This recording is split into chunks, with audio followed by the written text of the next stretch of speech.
been hiding in the shadows way too long. You always thought that you were weak, but babe, you're wrong. Yeah, you better step into the light, just give it a try. Think that it's time you let that spark out.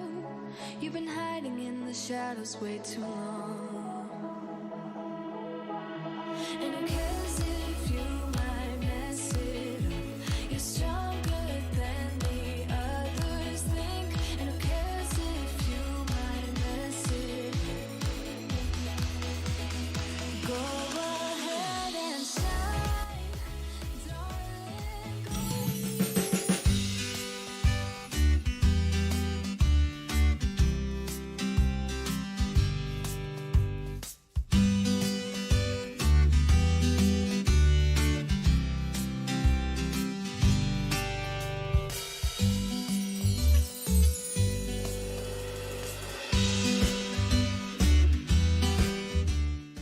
yeah, you better step into the light, just give it a try. Think that it's time you let that spark out. You've been hiding in the shadows way too long. And who cares if you might mess it up?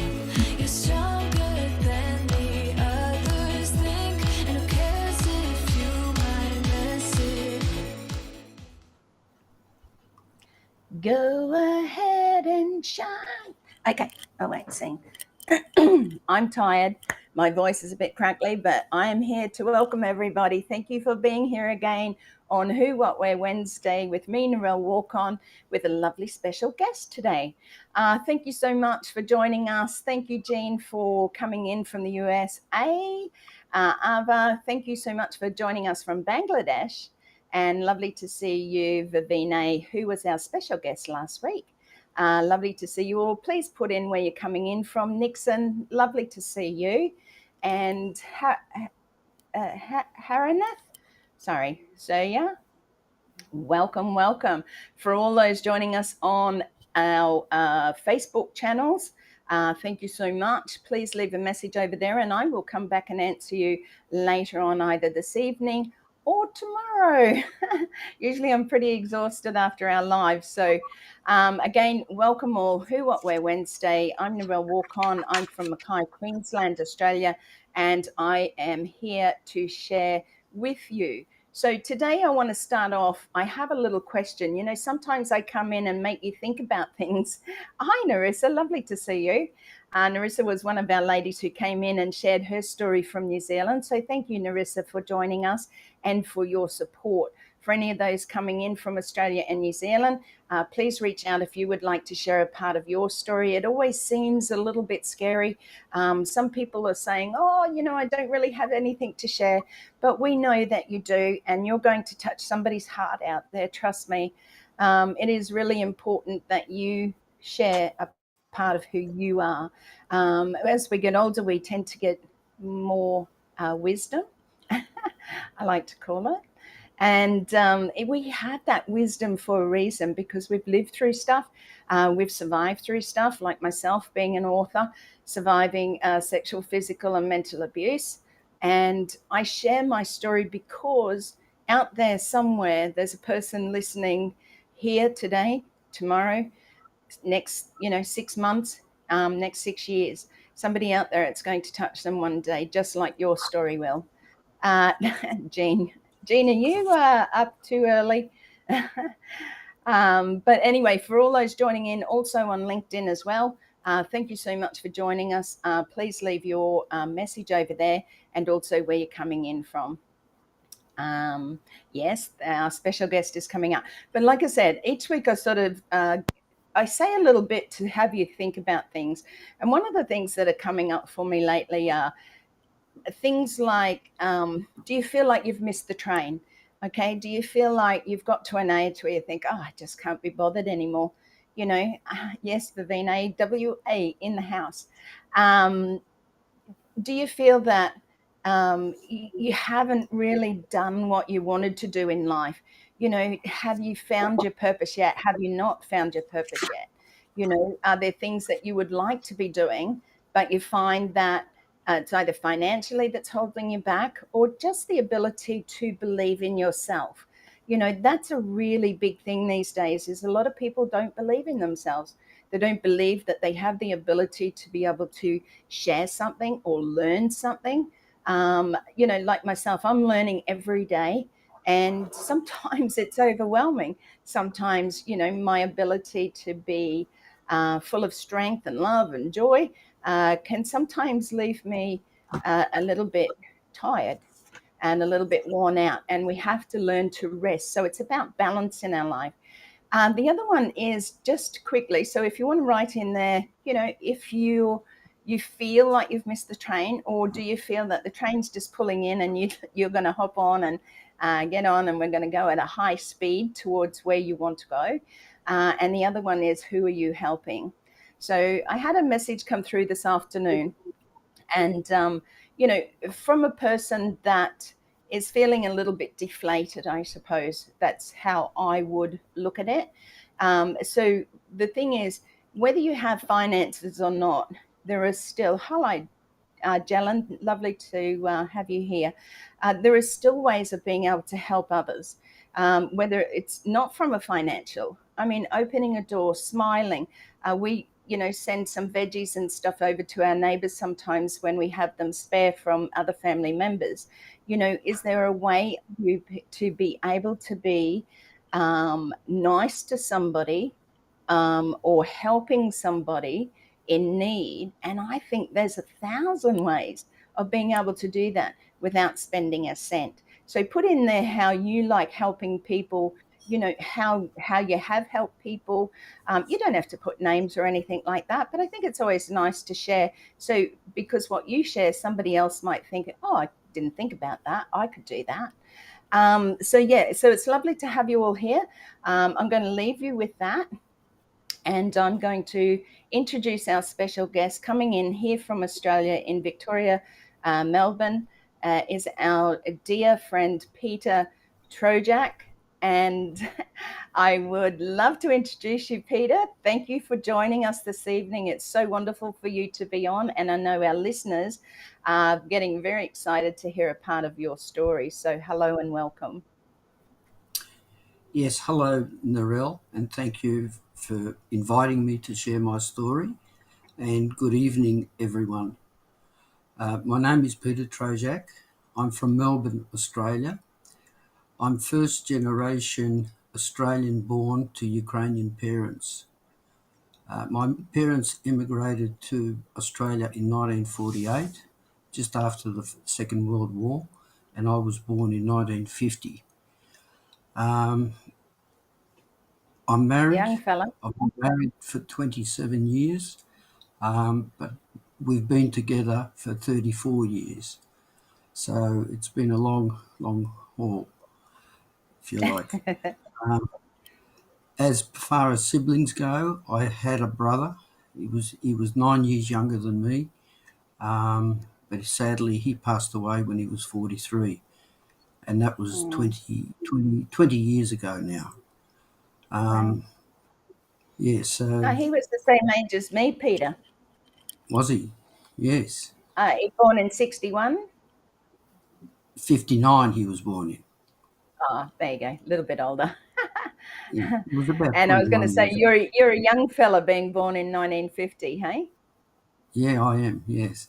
I've hit the ripe old age of, you know what, just recently, a couple of weeks Yeah. ago. Oh, really? Wow. Yeah, yeah, well. You're doing very Anyhow, well. as far as my schooling goes, I went to school to HSC level, high school certificate for those that don't know. I completed year 12. When I left school, I had absolutely no idea what I was going to do. Just didn't know, you know. And as a, you know, when we grew up, we were growing up, things weren't easy. We did it tough. When Mum and Dad came out to Australia, they only came with the one suitcase between the two of them. They Wow. were both factory workers. We didn't have a car at the time. it was just push bikes. You went everywhere by push bike. And so basically Dad always said to me, I want to see you wearing a shirt and tie at work, not struggle as labourers like we do, like me and Mum did, and work in the factory. And so what was I going to do? Well, that was a good question. So I signed myself up at the Institute of Technology in Sydney and started a chemistry course. I didn't really like school. I didn't really like science, but there was nothing I could choose. Had absolutely no idea. Then I did that 3 nights a week. And during the day, my first job was working in a tannery where all the raw hides were. I didn't last there very long because the smell just drove me away. To get to the laboratory, you had to walk through the actual area where all the raw hides were stored. And I was A lot heaving. of those, Peter, a lot of those tanneries and things like that, a lot of it's toxic too, like quite Yeah, poisonous stuff. So, inhaling that stuff certainly wouldn't have been good for you. I have a question before you go on with the rest of it is you talk about schooling and things like that. You didn't have much of a choice. Do you think that, your mum and dad obviously were hard workers, just like mine were, dairy farmers. It's hard work, it's a slog. They don't want their children to be in that line of work, I suppose, or to do actually better than that. But you said that you chose science. Was there much else available, or was it just something that you're glad you did, but it sort of wasn't really your first choice? Was there something actually, else there? well, there was lots to do. I would have preferred to leave school earlier and go and become a builder or something like that, you know. Yeah, But Dad yeah, kept saying, no, you got to go to uni, you got to do this and you got to do that. And that was the end of it. yeah. So basically what was happening as we were growing up as kids, during the school holidays, I went door to door knocking down the main street of Liverpool to see if anybody required any help for work. And I Mm, actually came across, after probably after about 20 shops, I walked into a shoe store and the guy says, yeah, we're looking for people. You can start Monday. So I went in there on the Monday and I worked there through the school holidays, which was about 2 weeks. I got paid. It was pittance, but it was good. It was something different. And yeah. then the following Christmas, they invited me again. And then they invited Mm, me every school holidays to come and do there. And then another time I'd go and work in a factory. It was a bucket factory where they manufactured buckets, right? And they were doing a lot of welding there and everything like that. And so it was good for me to see what it was like to work as a labourer. Even Dad got me a job. He worked at cable makers in Liverpool in the factory. And I was working 3 shifts there: day shift, night mm, shift, and afternoon shift. And that was murder, I tell you. He yeah, wanted me to see what it was like to work as a labourer. And I'll never ever yeah. forget the time when I think I was about 15. He actually knew the guy from the mobile service station. He knew him quite well because he used to buy his petrol there and get the car serviced. And he basically Mm, said to him, look, can you give my son a job here over Christmas? And the guy says, yeah, why not? And I thought, oh, yeah, I'm going to go and work in a mobile petrol station. I'll be pouring petrol. I'll be checking the oil, checking the water, checking the battery and all that sort of thing. But no, my dad was smart. He says, no, I want you to give him a job, the dirtiest possible job ever, so he knows what it's like. Yeah, and that's what he yeah. did. And I ended up, what was I doing? Getting kerosene and cleaning up all the motors and sweeping the back. And I bet you and that taught you a few different lessons, though, Peter. it Like the most certainly lessons that did. you learned from them are what you carry through in your life. Like Yes. most of the time, if you've come from, say, a harder job or labouring job and things like that, it makes you realize how much more you want to do something else. Well, I was one that I hate getting my hands dirty, and even now I won't go muck around with stuff like that. I got to have a clean job, and that was the end of it, which was good. Yeah. But also, when we were growing up, my father used to play the violin, and when I turned 7 years old for Christmas, I come home Christmas Eve one night, and there's a piano accordion sitting in my bed, right? And that was the beginning of our musical life, I suppose. And it went on, you know. I turned 9, I was only 9 years old. Then my father's best friend invited him and me to play a duet at his wedding, right? Lovely. So we performed. We knew about 30, 40 songs, and we used to play music. That was my first performance Nice. on stage. Do And you, then from do you there still on, play now, Peter? Do you I still don't play now now? because I've had difficulty since I've had that Achilles operation. Yes. I haven't been able to lift the accordion, and I've also got arthritis in my back and in my wrist. So I haven't played Yeah. now for a good 10 years. But I think I could pick it up very quickly because I played Yeah. professionally in Sydney. I Wow, played right that's up to fantastic. yeah. And I and played piano accordion is not an instrument that many play. My no, ancestry comes from German Polish, and one of the things my mum and I dad really wanted me to play was the piano accordion. And I said, "You got to be kidding me! The kids at school will laugh at me." That big squeeze box and things like yes, that. yes, It just wasn't a female good look, so I never did pick it up. But I do yeah, love music, and I love singing also. So continue, Peter. Sorry, I was just yeah. reminiscing And there so a little bit about the. because I knew music, it was easy for me to pick up other instruments. I actually tried the guitar when I was about 14, but I didn't like it. My Mm, fingers were hurting because you got to press mm, hard on those strings, and it was yes. just cutting Yeah. into them. So I dropped that. I took up the organ probably when I was about 17. The organ was very easy for me because piano accordion, I went, what's the difference? You got, instead of the keys up here, they're down there. And I could play the Yeah. piano, just, a few songs. And I learnt the organ. I went to an organ teacher, picked up a few things and so forth.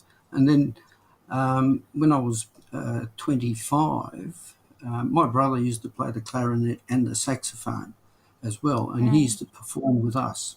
And I took up the clarinet as well, and we used to do duets. nice. Now, I just wanted to get back to when I was about 17 in high school in year 11. Dad was speaking with a few people at the factory where he was working, and they got chatting at lunchtime. And one guy says, "What do you do? And what do you do?" And it turned out he ended up talking to some Croatian people that were part of a band. And Dad says, "Oh, my son plays the piano accordion."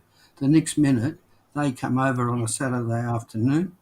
They threw some music in front of me and said, "Play this," and I was very good at sight reading, and Wow. that was the days of Tijuana Brass.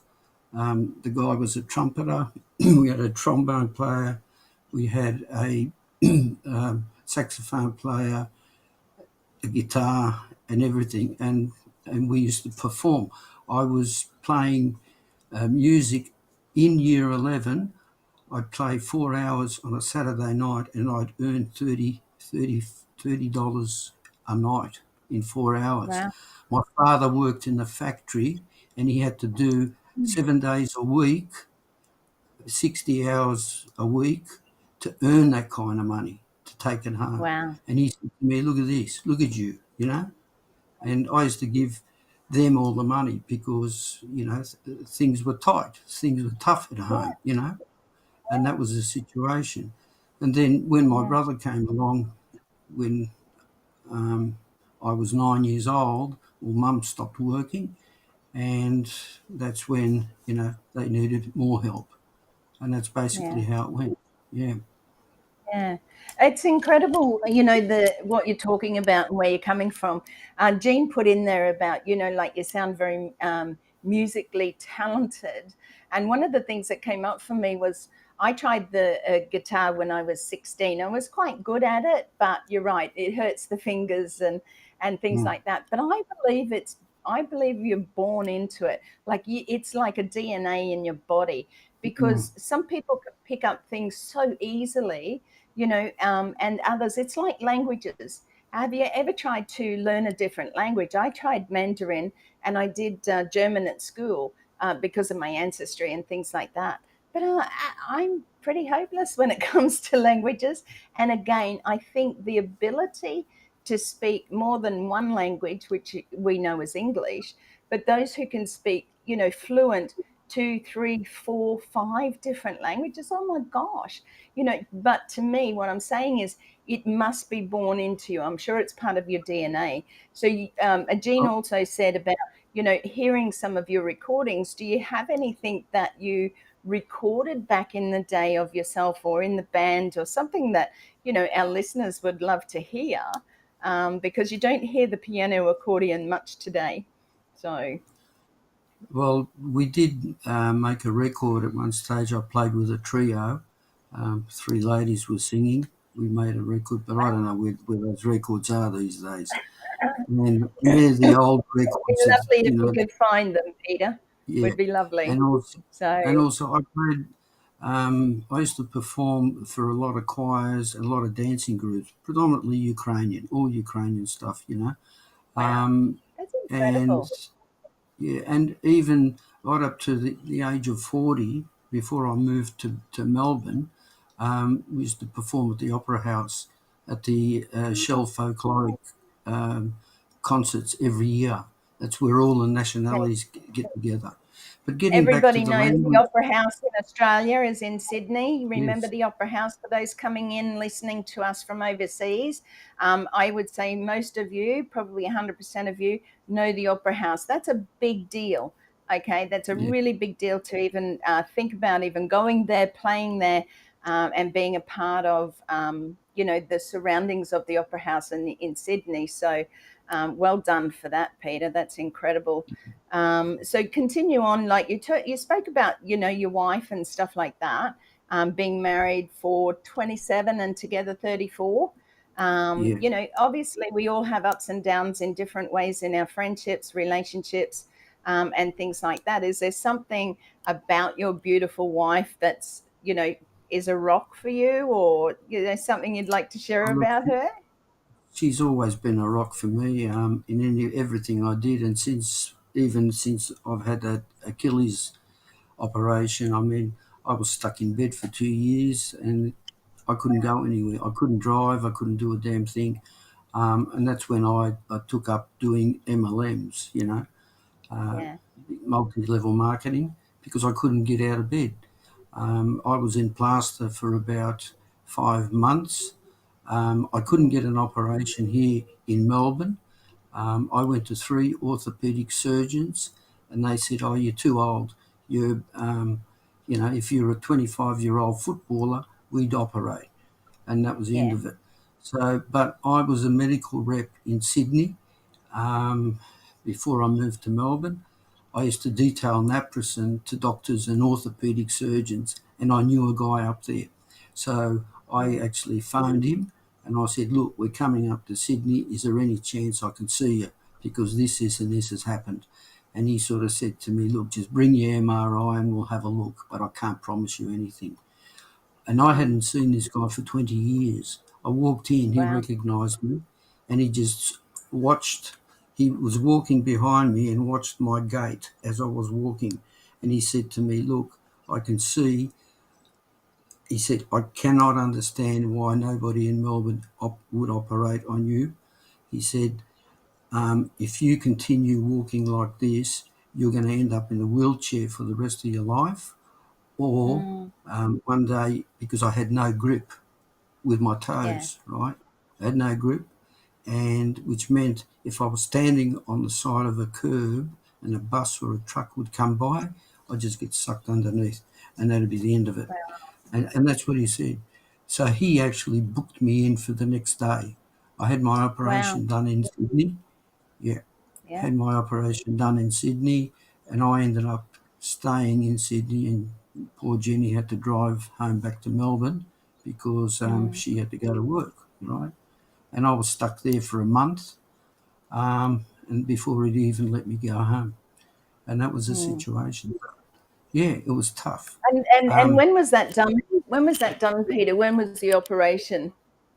It was actually November 2015. It was a week Okay. before my birthday, my 65th birthday. Oh my gosh. Yes, Oh my God, celebrate. But what a celebration in a sense, you know, if you take the yes. positives from there, that you actually were able to get that surgery and you knew somebody who knew somebody, and it happened because it gave you the ability to be here with us today, but also the fact of, never giving up. You know, we talk Mm, about, lost opportunities and things like that. While you were lying in bed, you were able to, go online and have a look around at different possibilities of earning an income and things like that. You were too mm, young to retire, so it really sort of, I suppose, gave you that as far as the positive goes. No pain or any sort of, disability in life is any good.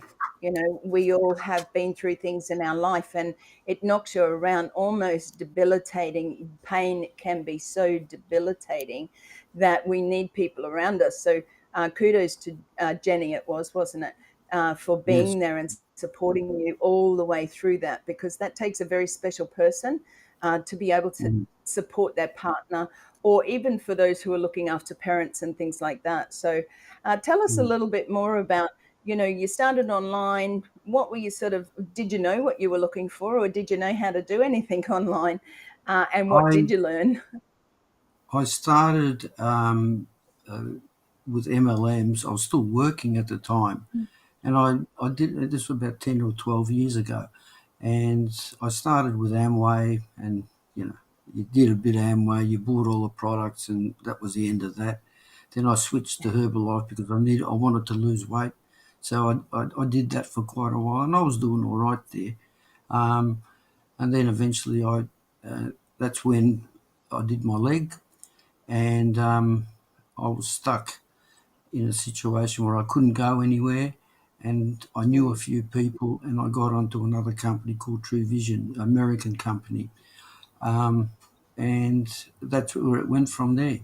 I had an iPhone at home, but I didn't even know how to use that. And the good thing about it was the people that were sponsoring me, they all had iPhones, the same one. And Mm, I was able to contact them and I said, okay, so what do I do to get it onto a customer? Or how do I do cut and paste? How do I get online to do advertising online? Because I used to advertise all around Australia, that I was doing weight loss and health and well-being products. And that's how it started. And I'm still friends with those people now, even though we're not doing it anymore. But it's worked out fairly well. I mean, I made a bit of money, but not a great deal. I mean, every company like that, any sort of multi-level marketing company, they promise you the world. Flash cars, huge mansions, holidays away, trips away in a very short time. But that only 1 to 2% of those people will actually make it to the top. And they're yeah. probably buying their way through. And And like everyone else, exactly. They're probably buying their way through. You're right, or they have already established. And I've heard Marty yes, talk about this many times because we've all been there. Most of us, probably 98% of us, have been there, trying to do the money online or joining MLM. The thing is, as Marty has said before, you have to be that good at marketing that you can add people, or people are coming into your business as people are dropping off the other end because of the auto ship. They no, don't want to stay in it anymore. It's just that's costing it. them money, That's so it. they're not making any money. And it really is a platform nowadays, even. if people are looking at that, there's really nothing that they can do. Sometimes I think people have joined these companies for the product, and there's probably products that you have used or got in, whether it cleaning products or health products and things like that, that are actually really good. And you use them, because I still do that today. There are a few products that I still use from those MLM situations. Sorry, did we lose? I'm just not sure whether he's still there. So yeah, you're still there. I just lost you for a minute. But yeah, what I'm saying is, when we talk about MLM, most people here in our audience or those listening in the future will understand that, like my first check was $8.43 or something like that. It's not going to pay for your auto ship, which is probably anywhere from $150 a month to $300 a month.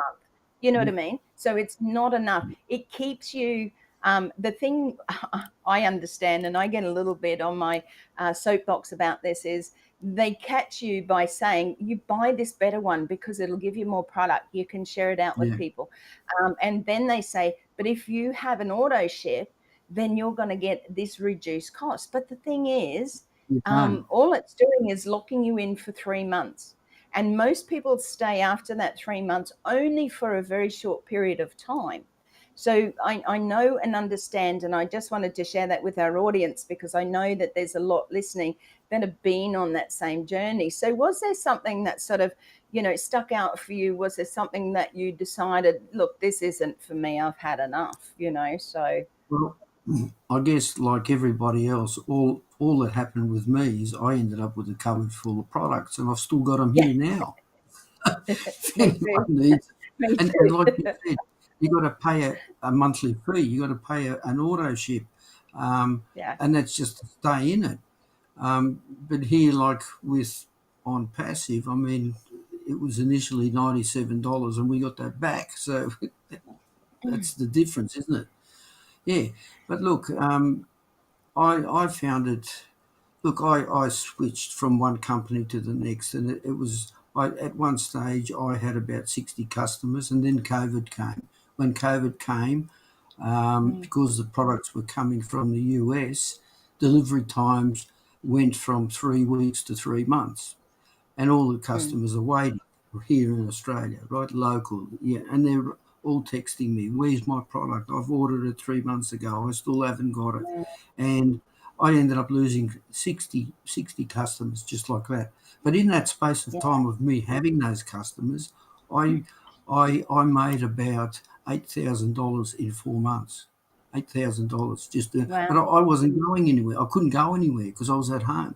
I was actually my orthopedic surgeon gave me a loan of a not a wheelchair.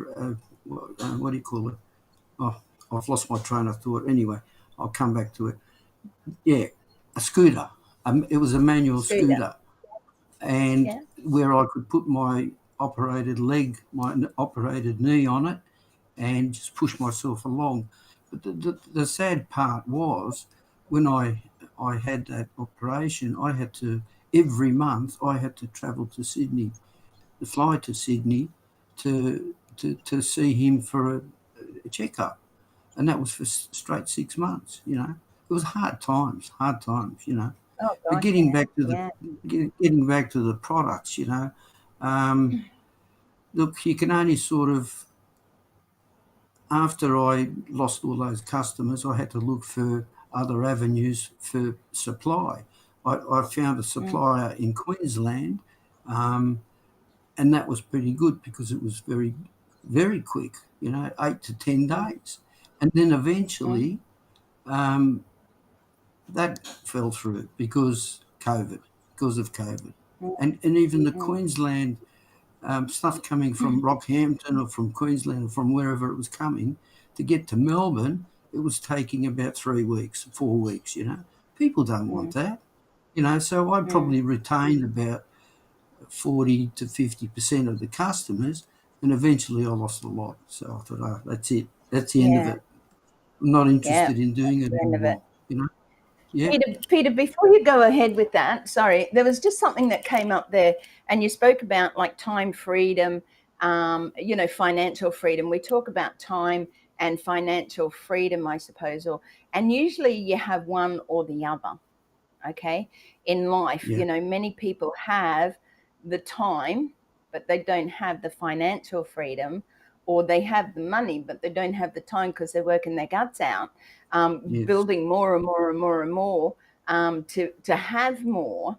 But you spoke about COVID, like back in 2020, I think it was, when Yes. it sort of really hit in. You would find that there's a lot of people that came and were looking for things online because they couldn't go to work. A lot of places here, particularly where you are down in Victoria and Melbourne, a lot of Mm. businesses were forced out of their business. They were forced because All unless forced you to work had, from home as the well. vaccination, they closed down restaurants, they closed down so much of Melbourne that, Yeah. it's been a hard slog to get back to doing anything or making those financials as they did before. It's probably not too bad today, but my gosh, it was a kick in the guts for you guys down there, and it was really, really hard for those people in those situations. I used to watch different people who were talking, and the rallies and what was happening. It was just a terrible, terrible time. But I noticed within ONPASSIVE that within 2020 and afterwards, it grew so much. It exponential. I can't even say the word. It grew, and I know Yeah. that I came in 2020, and it was already about 230,000 founding positions, and it's grown to 1.4 million founding Mm. positions. Now, can you tell me, is there somebody who sent you a message about ONPASSIVE? How did you find it? I was approached by Deborah Mackay in Queensland. Now, I knew Deborah from another MLM platform, and because we work closely together, and Yeah, we were sort of the leaders of a group, and we used to get on Zooms every week and talk to people and stuff like that. And initially, she sort of said to me, "Look, have a look at this," and I said, "Look, I'm not interested at all." I said, "No, I'm not doing it.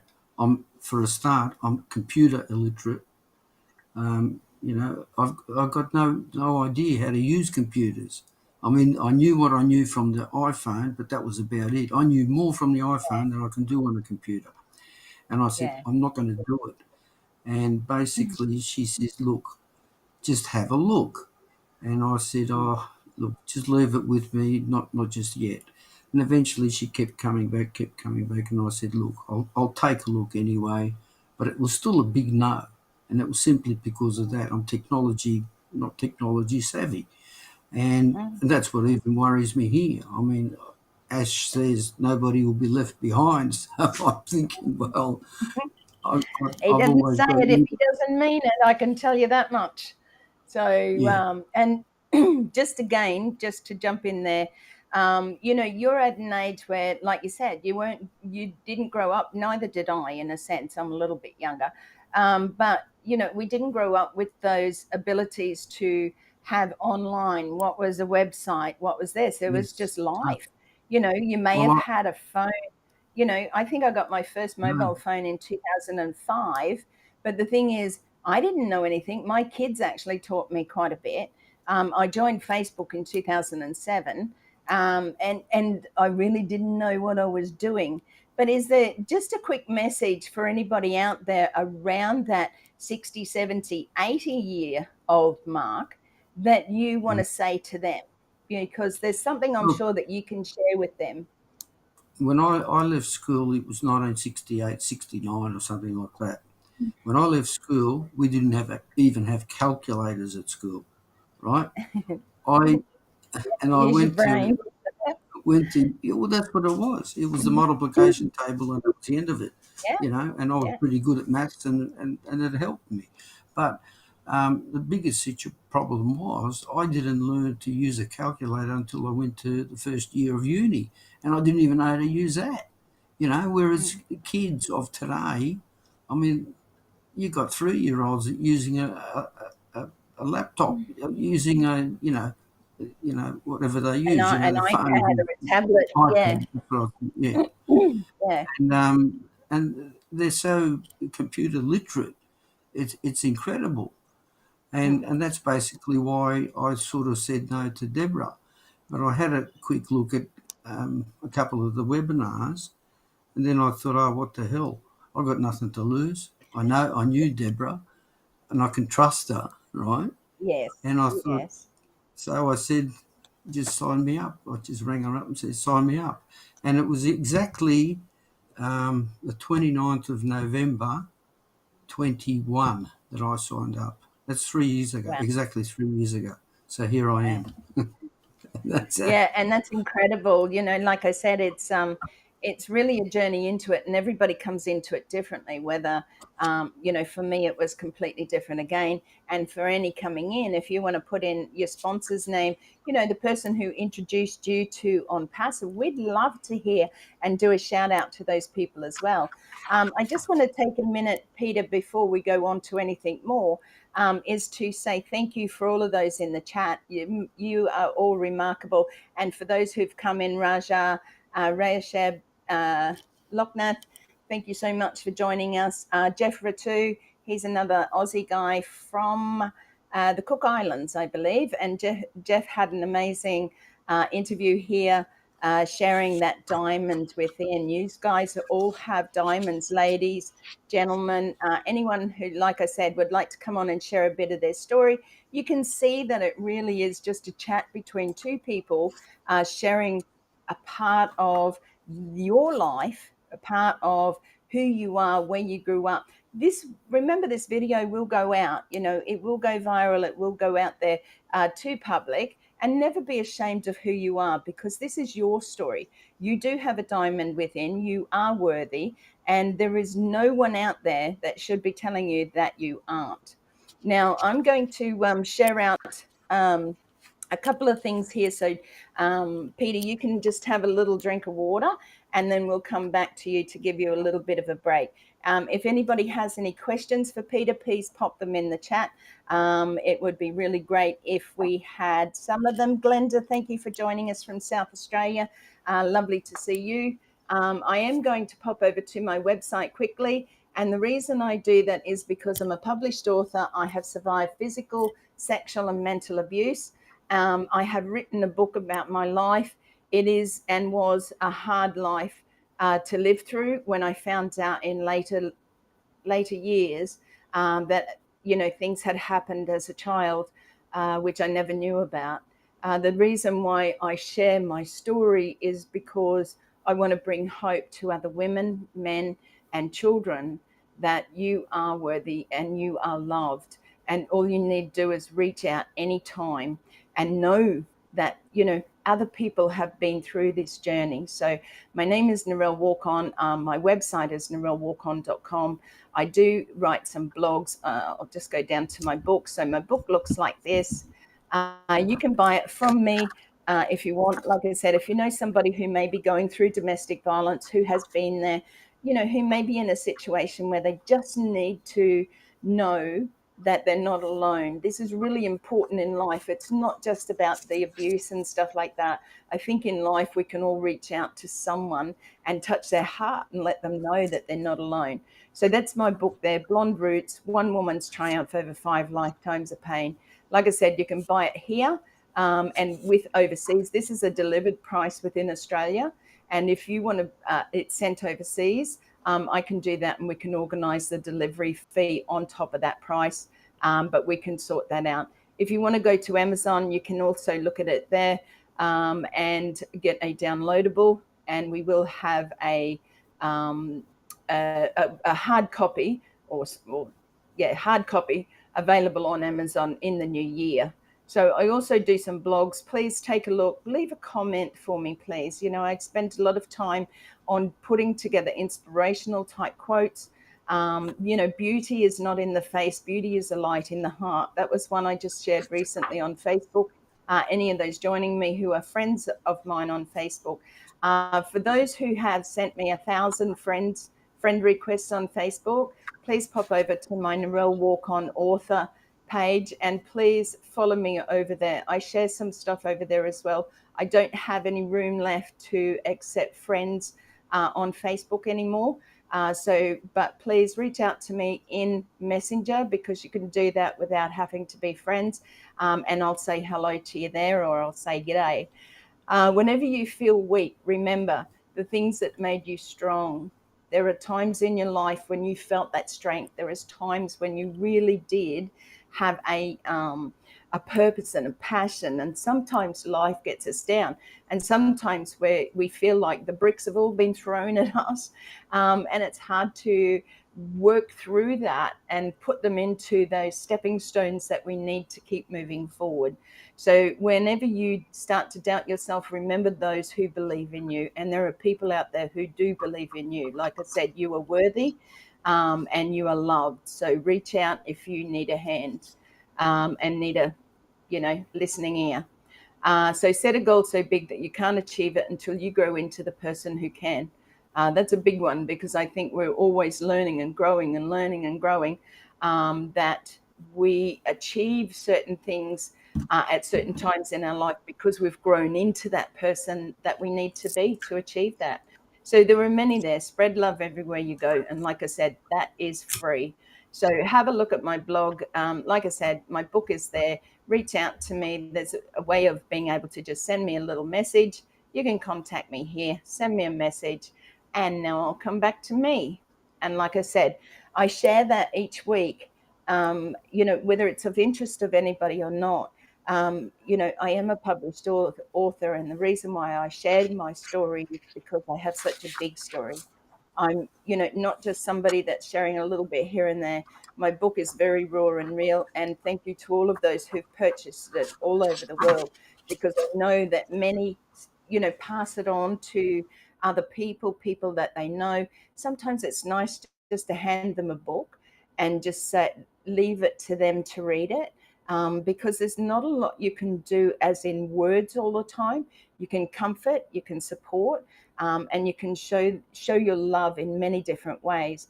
But sometimes reading a book and knowing a person has been through that journey or on that journey of not only surviving it, but also healing from it, which took me many years, is a way of them supporting them without, when you don't know what else to do. Okay, so thank you so much for listening to that.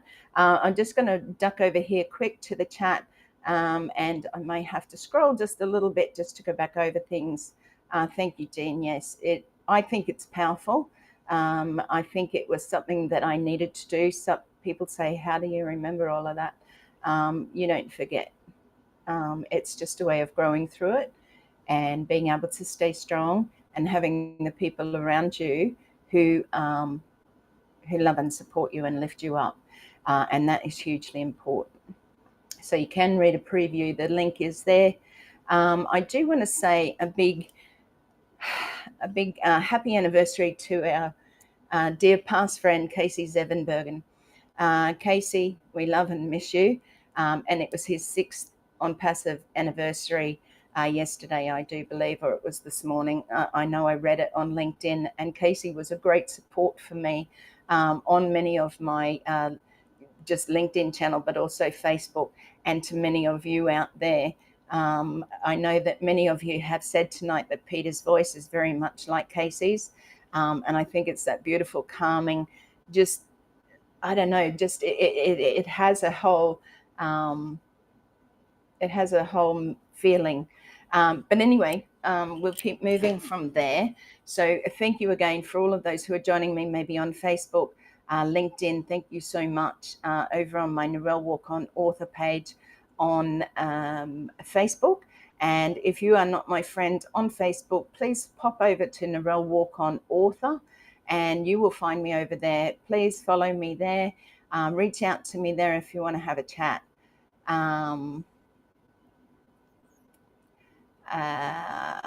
Yeah, so there was many messages in here, and I know going back over them now, It's probably not going to resonate where we are, but I'm glad to see that Ava's on the train.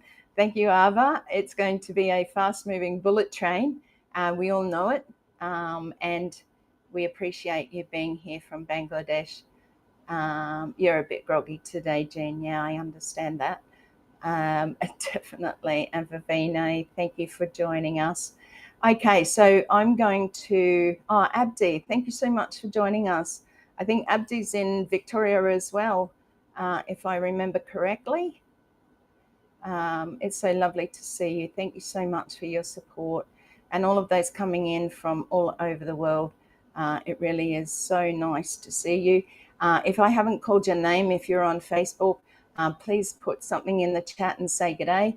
I'm not able to see all messages, but I really do appreciate you being here. The support has been phenomenal. Getting, people on to share their stories and scratch that surface, find that diamond within, because you know that it's all there. You know you're a good person. You know that you have had some stuff happen in your life, and you know that sometimes we stay silent for a little while because we don't want to put it out to the world, and it's not the right timing. Everything is in God's timing. That's how I feel. And I know that with ONPASSIVE, whether it's something happening in your life, things that happen in my life, people could say, well, where was your God?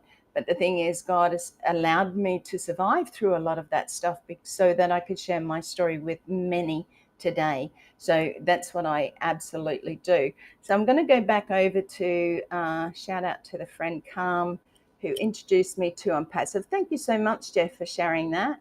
And I joined in January the 2nd, 2021. Isn't it wonderful that our CEO, Mr. Ash, kept open founding positions for as long as he did. And for those who missed out on being a founder, you can absolutely reach out to any one of us here, and they will share with you when we are released out to the world.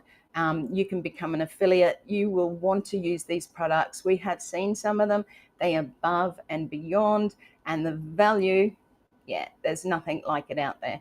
So reach out to each and every one of them in here, whoever you may know, who, if you want to share this out, that would be really good. And if you are new to my YouTube channel, please subscribe, like, share, and ring that bell, because it'll let you know when I go live. I would really appreciate that. It costs you nothing to subscribe, but it means the world to me. If there are others on here that have YouTube channels, have a look at their names, go over and subscribe to their channels. Life is about loving on each other, supporting each other, lifting each other up. And when that costs you nothing, why not? So thank you. So I'm going to come back to our dear guest, Peter, because I'm sure he's had enough of me talking, as you all have. But Peter, are you still there? Thank you for joining us. Peter, you've had an amazing life. I am really absolutely gobsmacked in a sense of, your music ability, the way that, you grew up in an era of where things were different. Things are very different. So how do you feel moving forward? How do you see yourself? You and your wife, do you have any ambitions or goals that you want to do once we get that ONPASSIVE train moving? Well, we love travelling.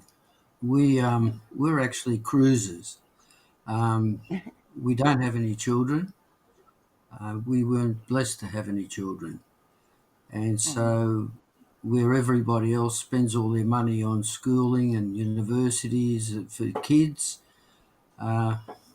we're able to go on cruises. I think we've done a total of about 12 cruises now.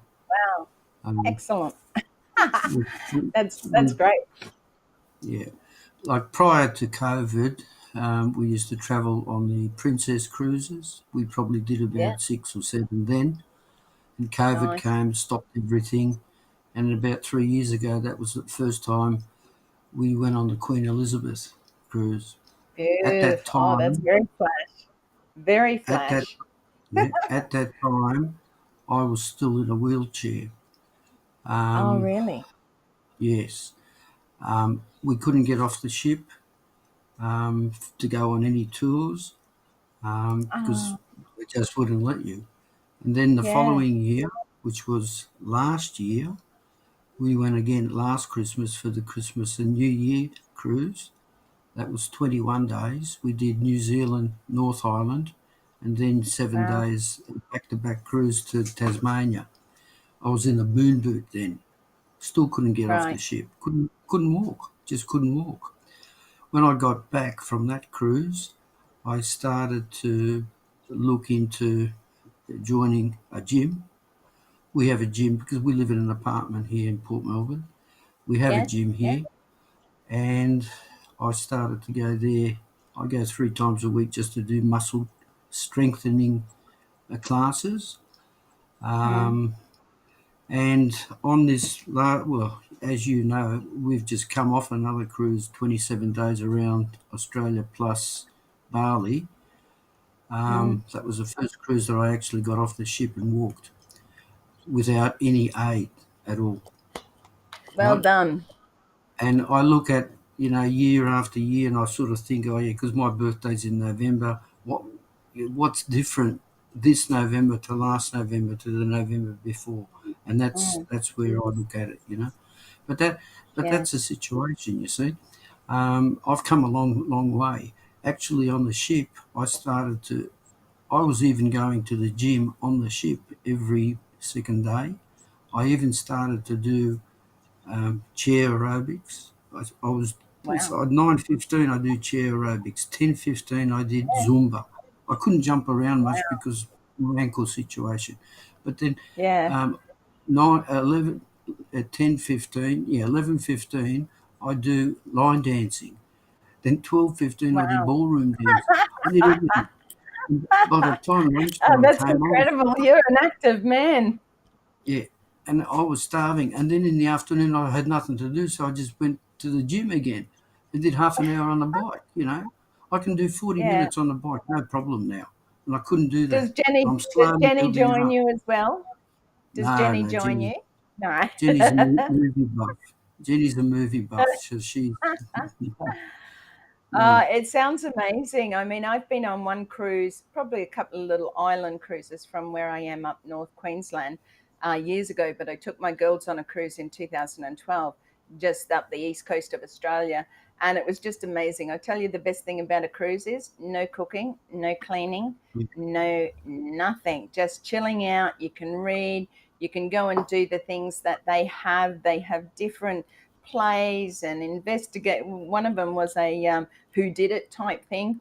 It yeah, truly is amazing, and I look forward to the on passive cruises because I think they'll be a ton of fun for mm. sure. So again, I'm just going to bring it back, Peter, because I know that you've spoken about you love cruising and things like that. Is there something that you want to do or have wanted to do or have already done in helping others? Is there something there that you want Look, to do? my my prime priority, number one priority, was on passive, is to help others.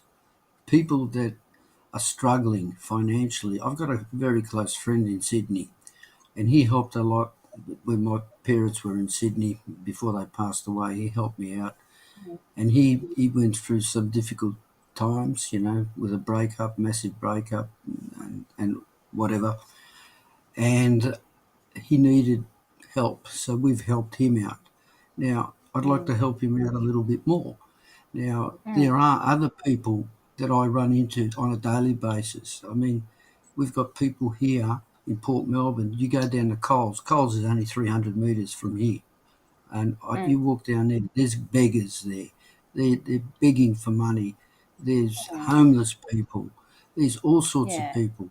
You drive into the centre of Melbourne and under the Queensbridge Bridge, you've got tents, you've got doonas, you've got Mm, everything that the homeless people are sleeping on.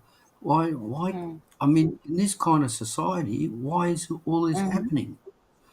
mm, Just recently, probably 6 months ago.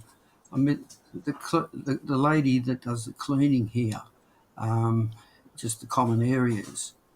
I was talking with her, and she's doing 4 jobs a day, just to put. She goes, say, she used to spend what 5-6 hours here, then go to the next job, do 2 hours, then go to another job, and then a fourth job. And I sometimes think, how can she cope? She just has to do that to put food on the table for her family.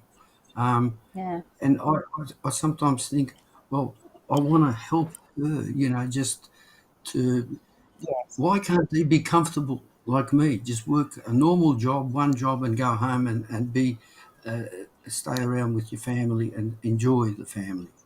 Yeah, And the whole family misses out that way, and I think our economy yes, here in Australia has taken a really big hit. Not so much in the what's available, but the greed, the power hungry, the things like that. Rents went up, and mm, they didn't go up, $20. They went up $200, $300, yes, $400 at a time. There was no regulation on where it used to be. They could only raise the rent by 6% or CPI, so mm, there was no regulation. And all of a mm, sudden, everything went berserk after COVID and things like that. And all of a sudden, you've got more people living on the street. And we are a very rich country, Australia. mm, We have our resources, we have availability of jobs, and we still have to bring people in to be able to secure a lot of those jobs, whether it be in the medical industry or labouring. There's a lot of jobs that are available. Australia's got mm, a little bit spoiled because the government said, hey, here's all this money for you to sit at home and do nothing while you can't do anything. And then when people came off of it, they didn't want to go back to work. I've heard mm, about those cases. I don't know anybody, but I have heard about those cases. The thing is, it's getting too expensive. Like you said, why should it be that way when people are mm. living under the bridge? And they're not just single blokes, excuse me, but they're not just single blokes anymore, or alcoholics or Women, things like that. These are families with children, yes, living yes, underneath there. Yeah. Years ago, you would look perhaps and see an elderly man, on the street begging for money and things like that. And it's just got so bad now that we've got to reach out, and it's no longer acceptable anymore. Now, OnPassive has a way of everybody being able to I suppose, attain that financial and time freedom, but also give them a platform of being able to ask firstly to be able to help lift them up. Uplifting people is hugely important. yes, Allowing them to feel that they are cherished, that they are loved, that they are worthy. That's the biggest thing. When you are tossed to the bottom of the pit, you start to lose faith in yourself, and we have more suicides here than what we've ever had because people don't have that support. So, like I said, reach out to each and every one of us. Peter, we're coming up for time. So I'm just going to hand it back over to you for some last words, whether it's encouraging or just something that you want to share before we finish up this evening. Well, basically, like I said, my number one priority is to help the people that are struggling financially. Um, Also, in the war-torn countries, we've got the war happening in Ukraine at the moment, and a Yeah, lot of my cousins have lost everything, lost their homes. There's no food, there's no water, there's no gas for heating. They're just living in wherever they're living. I don't know. And I've got 5 families from my mother's side that we can't even get a hold of. We can't even contact them. I've spoken to other cousins in other countries that know them, and they haven't heard from them since the beginning of the war. And that's how bad it is. So that's another area that I want to, and I think obless would be the perfect just for this kind of stuff, to help yeah, these people that are struggling financially, and to help people that have got nothing. yeah, Eventually, uh, countries are going to have to go in there and rebuild the country. But we don't know when. We don't know what's happening and when all this is going to finish. And that's how I look at it. But I don't know. I don't know what else to say. No, that's okay. And really, it was just finishing off in the sense of, firstly, thank you for coming on. It's been an absolute honor and pleasure to have you here and hear a part of your life, which there was some parts in there I didn't know about. And many of our listeners would feel the same way. It's wonderful to get to know you. And from being so nervous, I'm sure that you feel very proud of yourself for coming on and sharing a part of you. There's so much more, but as I say to people, it's hard to fit in a whole life within one, 1 hour period sort of thing. But again, I want to say thank you. I also want to do a shout out to Shari Green. Thank you so much for joining us from Canada. I saw you pop on there just a little bit before, and I just didn't want to miss you this evening. So thank you so much, Shari. I know that many of our listeners here do as much as they can when they can. And that's all we can ask of anybody. Do what you can for now. Okay. Yeah. Obless is going to be a platform. Amazing. I am so looking forward, because that's the platform I came in for, was Obless. There's so much more to ONPASSIVE. There's so much more that we can talk about. I ask all of those who are here from ONPASSIVE, if you are a founding member, please make sure to log in. Please make sure to listen to our leaders, Chris and Marty, and also Redfern, and many others out there sharing about, Julie and Michael Williams. Come on, Julie Wen and Michael Williams. There's Comfort. She's a hard one to say. There's others out there. There's also Gladys Navarro. There's so many out there, Marcian, and there's so many doing it in different languages. So if you're coming in from a country and you think, well, I can sort of understand English, but I'd like it in my mother tongue, then please reach out, because there's lots of stuff that we can share with you that has been translated from those, that know that language very, very well, from all over the world. We want to wish you and your wife all the very best. Thank you for being a part of ONPASSIVE. Thank you for being a part of my show tonight on Who, What, Where Wednesday, The Diamond Within. We appreciate it. Like I said, if there's anybody out there who's thinking, I'd love to get on there, but they're too scared, Peter's one of the ones that was a little bit scared, and it's okay, because he has the most remarkable story, and someone will be touched by what you shared tonight. I want to send prayers to all of those who are in those war-torn countries, because prayer is very powerful, and also prayers for those within our ONPASSIVE family who are going through some really tough times. I won't call out all their names, because there is a page full of them. We all go through stuff in life, and if we don't have that support, then we really don't have anything. And those for no families and things like that, reach out, because you are loved. I think that's about it from me, Peter. If you just want to say your goodbyes, and then we'll finish off for now and let everybody go back to bed in the US, or get on with their evening. Thank you for a start. Thank you, Narelle, for giving me the opportunity to share my story. You're a total inspiration to me, and I'm sure to everybody else here in ONPASSIVE. And I also love listening to the works of Marty DeGamo and Chris Johnson. I often, if I feel a little bit down, I'll get on a Zoom or whatever, and I just listen. I'll do work. I'll go to the gym. I'll ride the bike, and I'll listen to the calls that I've missed. I can't always get on, at the times that you have them, but I do listen to all the recordings. And like Marty always says, we're in a good place, we're moving forward, and we're in a company that we're going to change, that will change our life. And that's all I can say. Thank you very much. Thank you. Thank you so much. I really do appreciate it.